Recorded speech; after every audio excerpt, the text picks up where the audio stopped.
Welcome to Swami Vivekananda Institute. My name is Saurabh Pathak and today I am going to start lecture 11 of Econometrics. अभी तक हमने यानी 10th lecture में हमने सीख लिया था कि जो टेस्ट वैल्यू होती है और क्रिटिकल वैल्यू होती है उनको कंपेयर करके हम कैसे जो है कि ये डिसीजन लेंगे कि हमको अपनी नल हाइपोथेसिस रिजेक्ट करनी है या उसको नॉट रिजेक्ट करना है। अभी जो है कि हमने इतना सीख लिया था, लेकिन मैंने बताया था कि एक दूसरा मेथड आपका होता है कि आप पी वैल्यू निकाल करके भी आप ये कंफर्म कर सकते हो कि जो है कि हमको नल हाइपोथेसिस रिजेक्ट करनी है या एक्सेप्ट करनी है, ये चीज़ है। और मैंने आपको यही बताया था कि जो पी वैल्यू मेथड है ये ज़्यादा जो है कि आप कह सकते हो कि कम टाइम में सटीक एक जो है कि एक वैल्यू निकाल के आप ये पता कर सकते हो, क्योंकि जो है कि थोड़ा जो हाइपोथेसिस को रिजेक्ट करने का जो आपका क्रिटिकल वैल्यू का जो मेथड है उसमें आपको जो कि टेस्ट वैल्यू अलग फाइंड करनी है, क्रिटिकल वैल्यू अलग फाइंड करनी है, उनको कंपेयर करना है और उसके बाद वहाँ पर लेवल ऑफ सिग्निफिकेंस जो है कि आपका वहाँ पर क्रिटिकल वैल्यू तय होती है, टेबल वैल्यू जिसे आप कहते हैं। तो वहाँ पर थोड़ा ज़्यादा एक तरह के थोड़ा जो है कि काम वहाँ पे हो जाता है, और जो है कि लेवल ऑफ सिग्निफिकेंट आप कितना तय करते हैं 5 या 1, तो उसमें भी थोड़ा हल्का सा समय लगता है। लेकिन जो है कि इसमें जो है कि कुछ चीज़ें तो सेम है, सिमिलर हैं, लेकिन जो है कि कुछ चीज़ें यहाँ पर अलग होंगी। देखो अब एक्चुअल में पी वैल्यू होती क्या है। पी वैल्यू जो है कि ये होती पी फॉर प्रोबेबिलिटी, प्रोबेबिलिटी है ना। अब देखो मैंने इससे लिखा है, अब ये वाला अगर मैं लगा लूंगा यहाँ पे, इससे अच्छा लिखेगा। देखो अब कोई लोग ये मत कहना ना सर किसी में नहीं अच्छा लिखा इसमें भी नहीं अच्छा लिखा, लेकिन इसमें थोड़ा फ्लो बन जाता है, ठीक है ना। तो ये चीज़ है, ठीक है, तो थोड़ा सा फ्लो बन जाता है। एक बार मैं और लिख के देखूंगा, प्रोबेबिलिटी है ना। स्पेलिंग वगैरह तो भैया कुछ गलत गलत नहीं है क्योंकि जो है कि कई कई बार ऐसा होता है ना, जिसने बहुत पढ़ाई करी मेरी तरह, जैसे कि मान लो कि बचपन से पढ़ते ही आ रहा है, तो उसके उसमें क्या हो जाता है कि वो स्पेलिंग याद नहीं रखता है कि स्पेलिंग क्या होगी क्या होगा। वो जैसे उसको कुछ लिखना है, जैसे मान लो कि प्रोबेबिलिटी लिखना है, कुछ भी लिखना, फॉर एग्जाम्पल एंटरटेनमेंट लिखना है, कुछ भी लिखना है, तो स्पेलिंग नहीं याद रहती, बल्कि एक्चुअल में होता क्या है कि वो एक ऑटोमेटिक फ्लो होता है हाथ में। आपको ये लिखना था, आपने वो लिख दिया, और फिर जो एक व्यू होता है कि आपको व्यू जो है कि उससे व्यू से पता लग जाएगा। जैसे कि आपने वो स्पेलिंग देखी, तो आपको उसमें अगर वो गलत होगी तो आपको देख के पता कुछ गड़बड़ है, इसके अंदर कुछ गलत है ना। यहाँ मतलब आपने वो स्पेलिंग रीड नहीं करी कि हाँ ये हो सकता है, लेकिन वो व्यू जो है, क्योंकि आपने उसे कई बार हजारों बार देख चुके, इतना आपने पढ़ाई करी तो हजारों बार देख चुके, तो आपको अगर कुछ भी गलती होगी तो आपको अटपटा लगेगा, है ना। तो एग्जामिनर इन द सेंस जो आपका कॉपी वगैरह जो चेक करते हैं, हालांकि इसमें तो कोई एग्जामिनर एमसीक्यूज वगैरह होते हैं, अदर एग्जाम्स होते हैं, तो वहाँ पर वो स्पेलिंग मिस्टेक्स आपके ऐसे ही पता करते हैं। उन्होंने देखा कि कुछ अटपटा लग रहा है इसमें, कोई स्पेलिंग मिस्टेक है, तो समझ जाएंगे। वो पढ़ते नहीं है कि जो है कि आपने प्रोबेबिलिटी में सही लिखा है नहीं प्रोबेबिलिटी, ये आप लोग भी जानते होंगे जिन लोगों ने ज़्यादा पढ़ाई करी है, उनकी बात कर रहा हूँ मैं, है ना। चलो, it is the probability of getting the value of R test. ये क्या होती है, प्रोबेबिलिटी होती है किसकी, गेटिंग, मिलने की, the value of R test static. जो टेस्ट स्टैटिक की जो वैल्यू होती है वो मिलने की प्रोबेबिलिटी होती है इफ नल हाइपोथेसिस ट्रू। जब आपकी नल हाइपोथेसिस क्या होती है, ट्रू होती है, तो जो टेस्ट स्टैटिक की जो वैल्यू होती है ना, वो मिलने की प्रोबेबिलिटी कितनी है। जैसे कि जो टेस्ट स्टैटिक की वैल्यू मतलब जो टेस्ट वैल्यू होती है, जैसे मैंने कल के एग्जांपल बताया था, टेस्ट वैल्यू आई 1.98, तो ये 1.98 ये वैल्यू मिलने की प्रोबेबिलिटी कितनी है, कितनी है प्रोबेबिलिटी। और प्रोबेबिलिटी आपको पता है 0 से 1 के बीच में लाई करती है, तो हमेशा पी वैल्यू की वैल्यू जो है कि 0 और 1 के बीच में लाई करती है, ठीक है ना। तो ये प्रोबेबिलिटी कहाँ मिलती है, तो कहीं नहीं मिलती, ये भी जो है कि चार्ट में दे रखी होती है।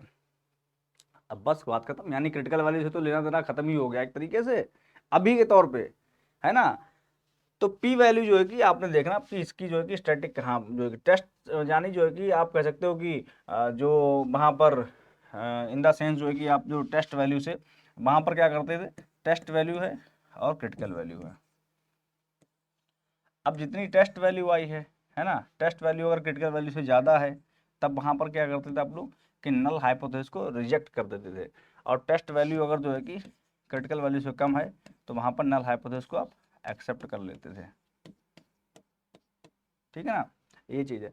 अब यहाँ पर क्या है, मैं स्टेप बाय स्टेप जो लिखा वो पहले उसको समझाऊंगा, क्योंकि जो कि यहाँ पर मैं चाहता हूँ कि प्रीवियस जो भी है ना जो मेथड था उससे आप कंफ्यूज ना हो, क्लैश ना हो, ठीक है ना। ये चीज़ है, the lower the P value stronger is the evidence that the null hypothesis is false. यानी जो अगर P की वैल्यू कम है, lower the P value, stronger is the evidence that the null hypothesis is false. Null hypothesis गलत है, इसके stronger evidence मिल जाएंगे। राम ईमानदार नहीं है, ये बात गलत है। मतलब इस बात को अगर गलत करना है, यानी जो है कि क्या लिखा है, the lower the P value the stronger is the evidence that null hypothesis is false. Ram ईमानदार नहीं है, ये तो नल हाइपोथेसिस है। राम ईमानदार यानी ये चीज गलत है, यानी राम ईमानदार है, तो इसके जो है आपको ज्यादा एविडेंस मिल जाते हैं अगर आपकी P की वैल्यू कम है। यानी राम क्या चाहेगा कि भैया P की वैल्यू कम होनी चाहिए, क्योंकि मेरे ऊपर मुझे कहा गया है कि मैं ईमानदार नहीं हूँ। इस वाले केस में तो ये उदाहरण भी याद रखिए, अगर चोर वाला एग्जाम्पल आ जाएगा तो राम क्या चाहेगा, मैं चोर नहीं हूँ, तो आ जाएगा राम चोर नहीं है, तो राम ये थोड़ी नहीं चाहेगा कि ये स्टेटमेंट फॉल्स हो जाए, वो कहेगा ये स्टेटमेंट करेक्ट हो जाए, सही रहे। वो ये थोड़ी कहेगा कि मैं चोर हूँ। समझ रहे हो आप बात। तो ये चीज़ें हैं। तो कुल मिला के बात ये है कि अब मुझे ये बात याद आ गई, राम वगैरह नाम लेके, क्योंकि जो है कि भाई कुछ भी हो सकता है कि बहुत से लोग होते हैं कि सर जो है कि आप ये जैसे कि नाम, जैसे कि राम एक हमारा अहिंसा का तो महात्मा गांधी थे, जो है कि एक तरह से कि हमारे आदर्शवाद जो है कि और हमारे आदर्श हैं, और हम बहुत ही सम्मान के साथ, और मैं बहुत ही बड़ा मैं भी भक्त हूँ। और लेकिन बात यह है कि अगर राम मैंने कहा कि, तो बहुत से लोग ऐसे होते हैं जो मतलब पढ़ाई भूल जाते हैं, वो ये कहते हैं राम, इन्होंने सर ने कहा कि भी राम चोर नहीं है, उसके बाद राम चोर है, तो मतलब ये क्या बात, तो उससे अब आप प्लीज़ मत जुड़िएगा। ठीक है, मैं राम का नाम इसलिए लेता हूँ क्योंकि किसी बहाने राम का नाम लेने को मिल जाता है ना। जैसे कोई एक व्यक्ति था, तो वो राम का नाम नहीं लेना चाहता था, बिल्कुल भी नहीं। वाल्मीकि जी थे, तो राम का नाम वो जो है कि नहीं लेना चाहते थे, क्योंकि वो करते थे, पहले तो फिलहाल बंदूक तो नहीं चलती थी, लेकिन लूटपाट करते थे। तो एक बारी साधु लोग गुजरे वहाँ से, तो बोले कि भैया आप ये बताइएगा कि ये लूटपाट डकैती वगैरह, वो उन्हें लूटने को खड़े हो गए साधु लोगों के लिए, तो उन्होंने कहा कि रुक जाओ, रुको रुको रुको जरा, रुको जरा, रुको। आप ये मुझे लूटपाट कर रहे हो, इस ये जो ये पाप जो आप कर रहे हो, ये पाप है। इस पाप का जो है कि दंड आपको मिलेगा। आप ये किसके लिए कर रहे हो? बोले मैं घर के लिए कर रहा हूँ, अपने घर वालों के लिए। बोले कि तो आप एक काम करो, मुझे यहीं बांध दो, मैं कहीं नहीं जाने वाला। बांधो या ना बांधो, आप अपने घर पे पूछ के आ जाओ कि जितना भी आप पाप कर रहे हो, क्या उस पाप के हिस्सेदार वो भी बनेंगे? तो भाई घर वालों ने साफ मना कर दिया, बोले कि भैया भाई आपकी जिम्मेदारी है अपने घर का भरण पोषण करना, ठीक है। अब वो आप गलत काम से कर रहे हो, तो भाई इसमें मेरा थोड़ी ना कुछ लेना देना है। भाई आप सही काम करके लाओ, आप गलत काम करो तो भैया मैं क्यों हिस्सेदार बनूँ उसमें? और नॉर्मल सी बात, आप लोग भी करोगे, आपके घर वाले यही कहेंगे कि भैया जो है कि आपकी जिम्मेदारी है, और गलत काम, मैं मना कर रहा हूँ, गलत काम ना करो बिल्कुल भी। क्योंकि जो है कि और उसके ऊपर से हिस्सेदारी का, तो कि मेरे पाप की हिस्सेदारी लोग, यानी जो है कि मुझे जो पाप मिलेगा उसमें क्या आप भी हिस्सेदार बनो? घर वालों कहते भैया नहीं, आपकी जिम्मेदारी है। कहा कि मैं हिस्सेदार नहीं बनूंगा। तो वो वहाँ पे वो वापस गए, बोले साधु उन्होंने तो मना कर दिया। बोले कि फिर? बोले आप कर उनके लिए रहे हो, और हिस्सेदार वो आपके नहीं बनेंगे आपके पाप में। जब आपको दंड मिलेगा, आपको कि नहीं थोड़ा दंड इन्हें दे दो, मेरा कम कर दो, तो ऐसा वो लोग नहीं एक्सेप्ट करेंगे। तो बोले कि अब क्या कर सकते हैं? बोले कभी काम छोड़ दो। बोले छोड़ देंगे। बोले कि जो है कि अब तुम एक काम करो, तरना है, यानी मतलब प्रायश्चित करना है, और जो है कि जितना भी गलत काम करा, बोले कि तो एक काम करो, राम का नाम लो। बोले कि मैं ऐसे अपनी जवान से ही कैसे राम का नाम ले सकता हूँ, है ना, इतना ऐसे गलत काम करा मुझे नहीं शोभा देता है, और नाम मैं ले पाऊंगा। तो बोले तो एक काम करो, तुम मरा मरा कहो। तो कहा कि मरा मरा कर रहे हो? कहे तुम ऐसे कहो कि जैसे कि मरा मरा कह रहे हो। तो जब मरा मरा कंटिन्यूस कहोगे तो मरा मरा मरा मरा मरा मरा, तो राम राम ऑटोमेटिक निकल रहा है, अब कह रहे हैं मरा मरा। तो ये चीज़ है, तो इस बहाने राम का नाम मुझे निकल जाता था। अब मैं यहाँ पर कोई प्रचार प्रसार नहीं कर रहा हूँ भगवान राम के नाम का। मैं जैसे कि आप किसी भी धर्म के हो, और जो है कि आप अगर आस्था रखते हैं, तो आप जो है कि आपको अगर समय नहीं मिल पाता है, मान लो कि फॉर एग्जांपल पूजा करने का, या जो भी आपका अपना धर्म है उसके हिसाब से आपको गुरुद्वारा जाने का समय नहीं मिल पा रहा है, तो कोई बात नहीं, आप जो हैं किसी ना किसी बहाने जो है कि उनको अपने साथ रख सकते हो। तो इसीलिए जो है कि मैं ये राम का नाम ले लेता हूँ कि राम जो है कि यहाँ पर चोर नहीं है। अब एग्जाम्पल तो यही सही बैठता है कि यहाँ पर थीफ का एग्जाम्पल से आपको ज़्यादा समझ में आता है, तो उसमें मैं राम का नाम ले लेता हूँ। तो आशा करता हूँ चीज़ें आप समझ रहे होगे, है ना। थोड़ा समय ये 5-10 मिनट का बार बात करने के लिए माफ़ी चाहूँगा, क्योंकि चीज़ें जो है कि समझनी चाहिए और भी दुनिया में क्या है क्या नहीं है, और सारी चीज़ें, थोड़ा एंटरटेनमेंट ज़रूरी है। क्योंकि जो है कि एजुकेशन को, अगर एजुकेशन आप समझ के चलोगे, है ना, तो ब्रेन हैमरेज हो सकता है ना।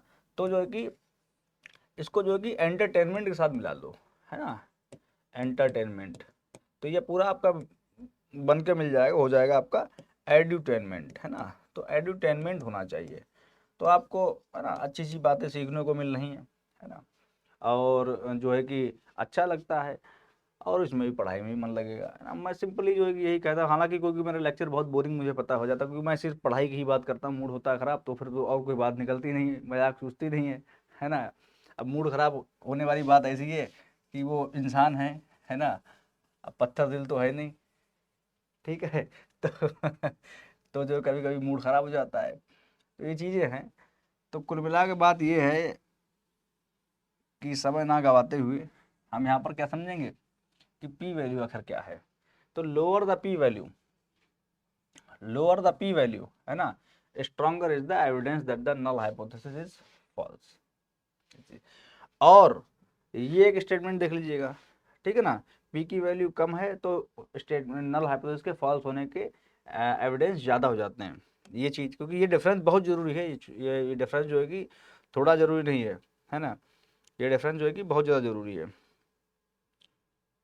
वेट अ मिनट, डिफरेंस मैं आपको दिखाना चाहूँगा, क्योंकि आपके पास जो मैंने पढ़ाया आपने उसको नोट्स बनाए होंगे, तो उसमें से ही आप जो है कि डिफरेंस निकाल लीजिएगा, ठीक है ना। ये चीज़ है, यहाँ पर देखिएगा,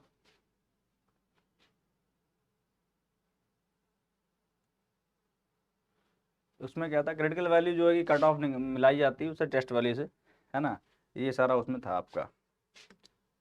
और हाँ देखिए, ये मैं कह रहा हूँ, लोअर द पी वैल्यू था, यहाँ पर क्या है, lower the significant level indicate बताता है, stronger is the evidence, P के केस में था lower the P value, stronger is the statement that hypothesis will be false. Hypothesis false होने के एविडेंस जो है क्या है, ज़्यादा, किसमें, अगर पी जो है कि कम है, पी कम है तो फॉल्स है, एविडेंस ज़्यादा है, ऐसे लिख सकते हो शॉर्ट में, पी जो है, अरे मैं पी नॉट क्यों लिख रहा हूँ भाई, पी कम है, लोअर द पी वैल्यू, तो फॉल्स, है ना, एविडेंस ज़्यादा, ऐसे negative relation. Lower the significant level, alpha come, lower the significant level, stronger the evidence of required before rejecting the null hypothesis।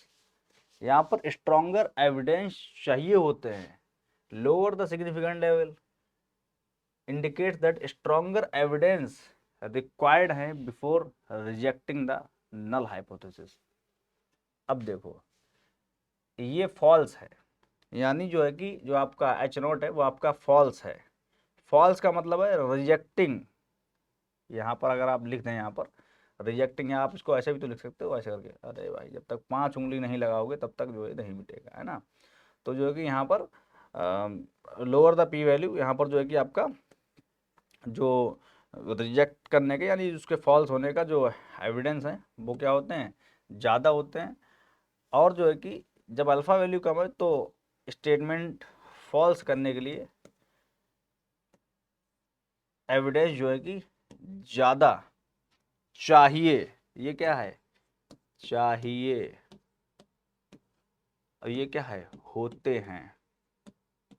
तो यही तो यूजीसी नेट क्या करता है, यही तो सवाल पूछता है आपसे, यूजीसी नेट भैया यही तो आपसे क्वेश्चन पूछता है कि यहाँ पर पी वैल्यू में जो रिजेक्ट के एविडेंस होते हैं, जो हाइपोथेसिस रिजेक्ट करने के जो एविडेंस होते हैं वो ज़्यादा होते हैं अगर पी वैल्यू कम है। लेकिन जो है कि जब लेवल ऑफ सिग्निफिकेंट की वैल्यू कम है या कम है, तो जो है जो स्टेटमेंट रिजेक्ट करने के रिजेक्ट करने के जो एविडेंस हैं वो ज्यादा चाहिए होते हैं, है ना। तो बात जो है कि सिमिलर है ना, लेकिन थोड़ा सा फर्क है, यानी यहाँ पे चाहिए वहां पे ऑलरेडी होते हैं ये चीज, और यहाँ पर चाहिए होते हैं। तो आप बताओ कौन सा सही है। यहाँ पर चाहिए होते हैं यानी अभी और कुछ चाहिए है अल्फा इस वाले में, और पी वाले टेस्ट में क्या है कि होते ही है, यानी आप तुरंत फॉल्स ही कर सकते हो स्टेटमेंट पी की। बात समझ रहे हो ना जी। तो ये थोड़ा यही डिफरेंस है, तो ये जरूरी है समझना आपके लिए, है ना। तो ये माइन्यूट माइन्यूट डिफरेंस ही समझना आपको जरूरी है, ऐसे तो जो है कि आप आराम से समझ सकते हैं, ठीक है ना। ये चीज़ है। Lower the P value stronger is the evidence that the null hypothesis false. Since p value is a probability value therefore it will always lie between 0 और 1, मैं बता चुका हूँ। Higher the p value that indicates the observed results are likely to occur by chance। p की value अगर high है ये बताता है, इंडिकेट करता है observed results are likely to occur by chance under the null hypothesis। By chance का मैंने बताया था क्या आपके लिए, बाई चांस यानी not significant, not significant, not significant. By chance का मतलब है not significant. High the P value, P की वैल्यू अगर हाई है ये दिखाता है, इंडिकेट करता है कि जो आपने रिजल्ट ऑब्जर्व करे हैं are likely to occur by chance, मतलब जो है कि बाई चांस से वो अकर होंगे, जरूरी नहीं कि वो जो है कि सिग्निफिकेंट हो या हमेशा उसी मतलब अकर होते रहे, है ना। Under the null hypothesis, that is why, इसीलिए in this case null hypothesis would not be rejected. Simple सी बात।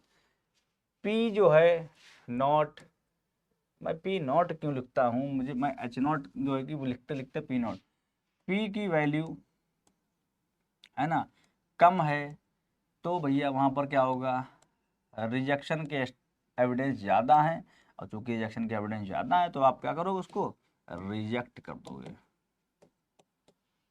और पी वैल्यू अगर ज़्यादा है, ये देखो ज़्यादा है यहाँ पे, ठीक है ना, तो रिजेक्शन के एविडेंस कम होंगे और आप जो हो क्या करोगे, नॉट रिजेक्ट।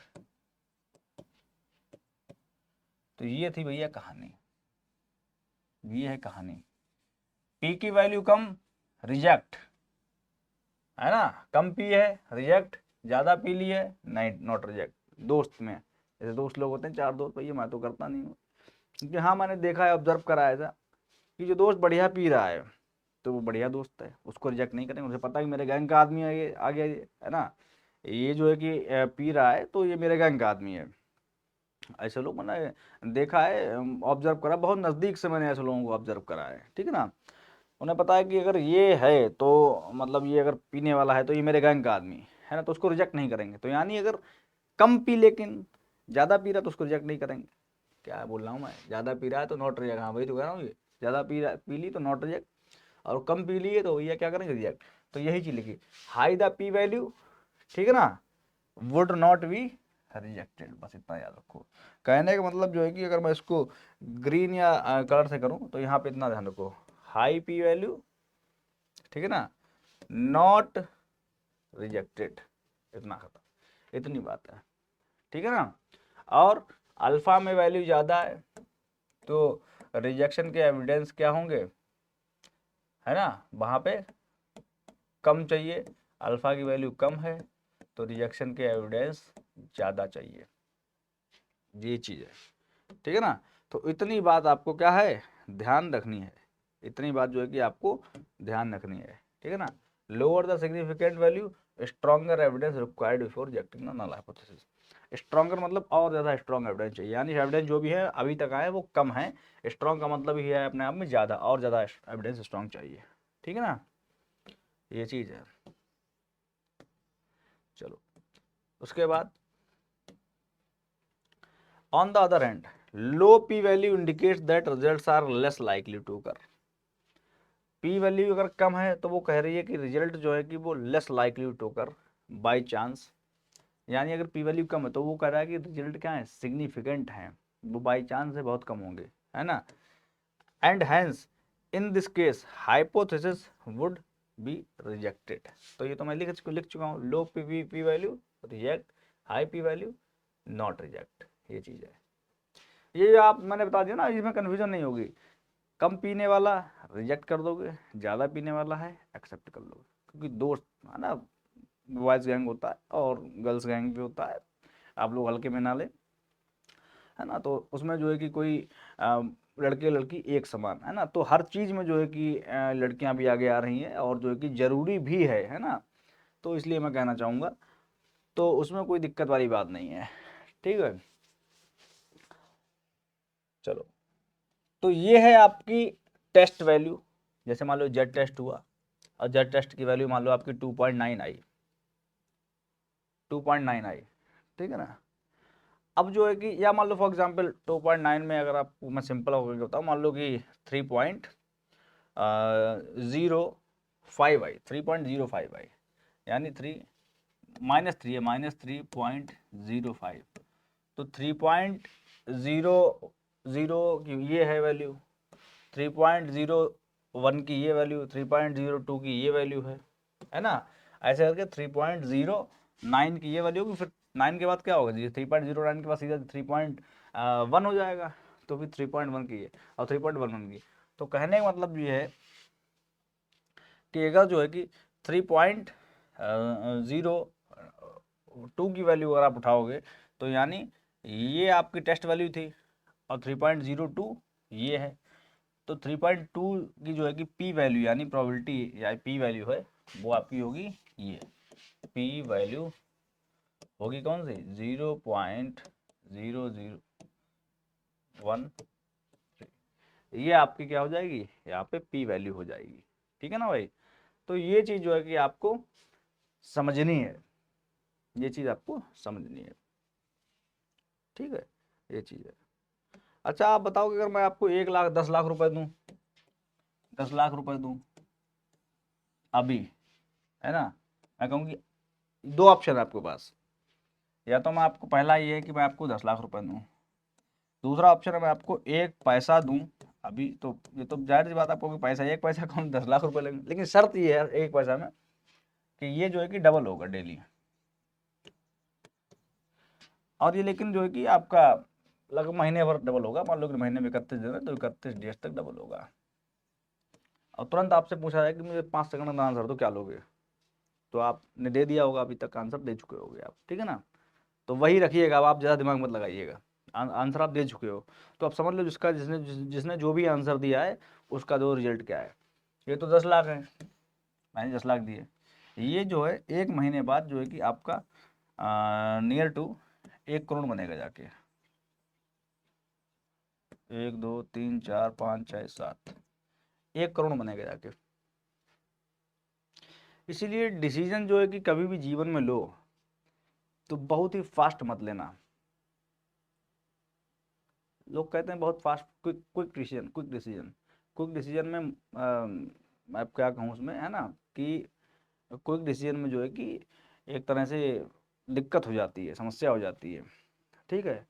तो क्विक डिसीजन ना लेकर के आराम से सोच विचार कर डिसीजन ले, है ना। मतलब डिसीजन लेने में समय ले लें, लेकिन डिसीजन ही ना लें, वो वैसे समझ ना, डिसीजन लेने में थोड़ा समय ले लें, कोई दिक्कत नहीं है, और सही डिसीजन लें, अपनी कैलकुलेशन कर लें, ठीक है, ये चीज़ है। तो ये वैल्यूज वगैरह देख के आ गया 0.00 पैसा ऐसा नजर आ रहा ना यहाँ पे, मतलब ये हालांकि वैल्यू है लेकिन, तो मेरे अलावा एक पैसा वाला आपको उदाहरण दे दूँ। तो कुल मिला के आपकी ये होती है पी की वैल्यू, ठीक है ना। तो पी की वैल्यू आप ऐसे यहाँ पे पता कर लोगे, ठीक है, पी की वैल्यू आप यहाँ पे ऐसे करके पता कर लोगे, ठीक है। अब देखो यहाँ पे, if the P value is less than 0.05 reject the null hypothesis, सीधा रिजेक्ट। क्रिटिकल वैल्यू से मतलब ही नहीं भैया, level of significant critical value मतलब ही नहीं है कि टेस्ट वैल्यू निकाली और उसके बाद पहला वाला तरीका क्या था, पहला मेथड क्या था, टेस्ट वैल्यू निकाली, उसके बाद जो है कि यहाँ से level of significant, level of significant निकाला, देखा, जो कि पहले ही तय कर लिया था।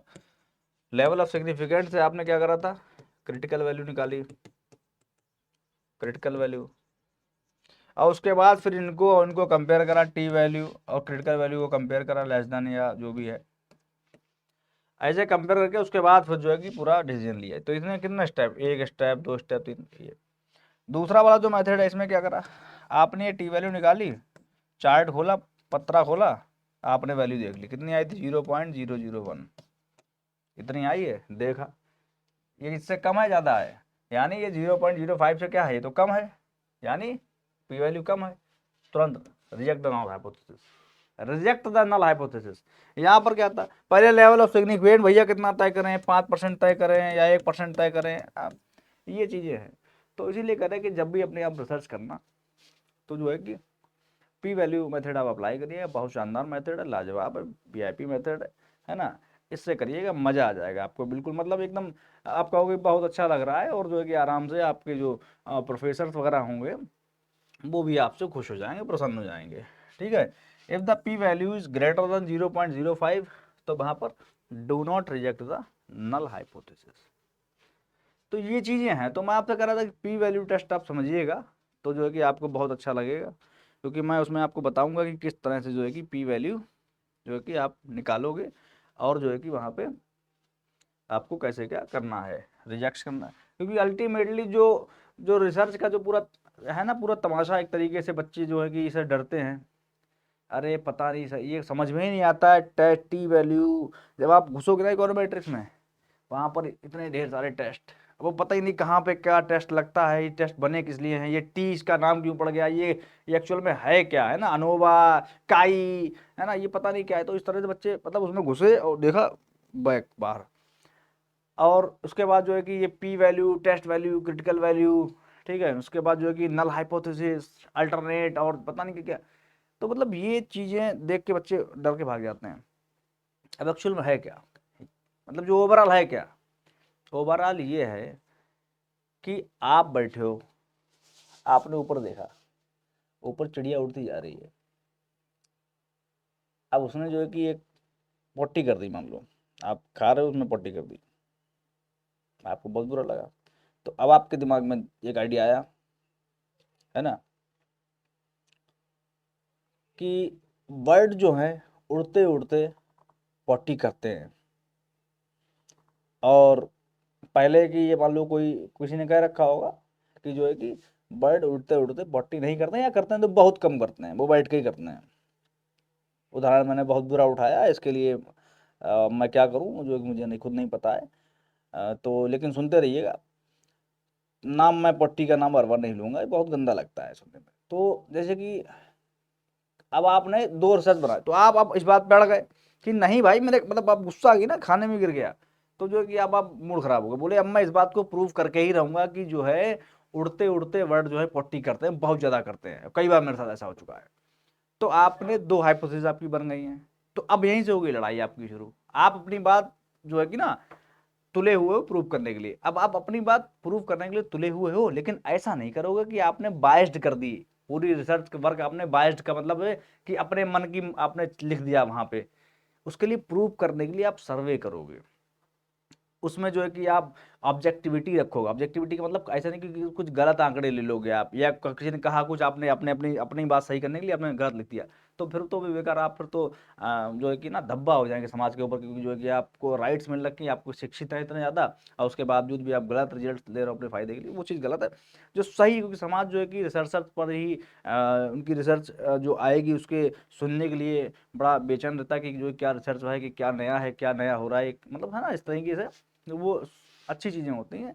और आपको ही मान लो पता लग जाए कि जो है कि ज़्यादा फ़ोन पे बात करने से जो है कि मान लो कि 10 में से या मान लो 1000 में से 3 लोगों का पर्दा फट जाता है कान का, है ना, कई बार जो है कान का पर्दा ही, है ना, या मान लो कि फ़ोन फट जाता है, तो आपको घर ही, तो ये बड़ा आपको बड़ा, ये रिसर्च बहुत ज़्यादा आपको झकझोर देगी, है ना। तो मतलब अब ये कैसे कहा गया, तो आप उस पर ट्रस्ट भी करो कि नहीं, ये तो स्टडी करी गई है, यूनिवर्सिटी ऑफ कैलिफोर्निया, डॉक्टर नाइके नाइके नाइके सिंह जी हैं, ऐसे करा है। तो क्योंकि अब आप क्यों कर रहे हो, आपको पता है वो लोग गलत नहीं हो सकते हैं, आपको ऐसा पता है। तो कहने का मतलब ये है भैया कि आप अब रिसर्च करने पड़ गए हो, तो वहां पर आपने दो हाइपोथेसिस, पहली है नल हाइपोथेसिस कि जो है कि वर्ड डू नॉट, या क्योंकि नल है तो यहाँ पर नॉट लग जाएगा, डू नॉट, है ना, और जो है कि do null, word do not do null, null मतलब वही पोटी, आप समझिए, लिखने में अच्छा नहीं लगेगा मुझे, whether flying, on flying, on flying, है ना, ऐसे कर ली। और दूसरा है कि word word do, word do, है ना, ये ऐसा करके। तो अब इतनी सी बात है, तो यानी अब ये बात आपकी सही कब होगी, जब आप ये वाली बात गलत कर दोगे, तो आपकी बात सही हो जाएगी, बात खत्म। इतनी ही तो बात है। तो यही तो हमको करना है कि नल हाइपोथेसिस हम रिजेक्ट करें या नहीं करें, रिजेक्ट, नल हाइपोथेसिस हम रिजेक्ट करें या नहीं करें, करें या नहीं करें, भाई इतनी ही, यही रिसर्च है, यही तो रिसर्च है। तो उसके लिए आप क्या करोगे, आपने जो कि सर्वे करा, डेटा कलेक्ट करा, है ना, उसके बाद फिर उस डेटा पर आपने टेस्ट लगाया, यही तो टेस्ट है कि टेस्ट वैल्यू आपकी कितनी है, उसकी प्रोबेबिलिटी कितनी, चार्ट में देख लो, प्रोबेबिलिटी अगर इससे ज़्यादा है तो उसको जो है कि वहाँ पे क्या करो, रिजेक्ट कर, डू नॉट रिजेक्ट करो, अगर कम है तो रिजेक्ट कर दो, हो गया रिसर्च, हो गया काम, इतनी सी बात है पी वैल्यू में। दूसरा मेथड आपको बता चुका हूँ। तो कुल मिला के इसको आप तोप मत समझिएगा, ठीक है, ये बहुत बड़ी तोप नहीं है इकोनोमेट्रिक्स। आप लोग परेशान हो जाते हो, पूरा बोर्ड नहीं छोड़ के चले जाते हो, है ना, ये चीज़ गलत है। मेरे होते हुए आप लोग किसी प्रकार की टेंशन ना लें। बाकी कमेंट जरूर करिएगा लेक्चर कैसा लगा। छोटा सा टॉपिक हमने लंबे समय में पढ़ा, समझा, लेकिन मुझे पता है कि आपको अच्छा लगा होगा, मज़ा आया होगा। अगर मज़ा आया है तो कमेंट करिए, मज़ा नहीं आया है फिर भी कमेंट कर दीजिएगा, मज़ा करने के लिए, ठीक है ना। मिलते हैं फिर नेक्स्ट लेक्चर में।